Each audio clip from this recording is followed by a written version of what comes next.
بسم اللہ الرحمن الرحیم۔ اللہ کے نام کے ساتھ شروع جو بڑا مہربان اور نہایت رحم فرمانے والا ہے۔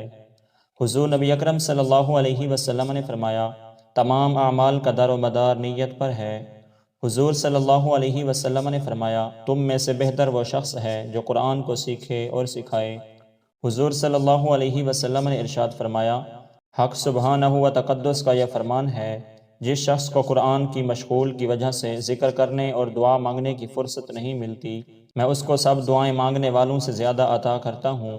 اور اللہ تعالیٰ کے کلام کو سب کلاموں پر ایسے ہی فضیلت ہے جیسا کہ رب تبارک و تعالیٰ کو تمام مخلوق پر۔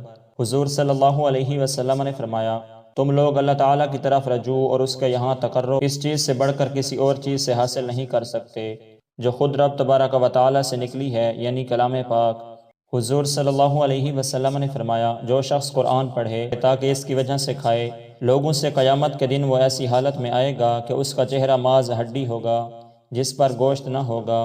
حضور صلی اللہ علیہ وسلم نے ارشاد فرمایا، اللہ تبارک و تعالیٰ نے فرمایا، میں نے تمہاری امت پر 5 نمازیں فرض کی ہیں اور اس کا میں نے اپنے لیے عہد کر لیا ہے، جو شخص ان 5 نمازوں کو ان کے وقت پر ادا کرنے کا اہتمام کرے، اس کو اپنی ذمہ داری پر جنت میں داخل کروں گا، اور جو ان نمازوں کا اہتمام نہ کرے تو مجھ پر اس کی کوئی ذمہ داری نہیں۔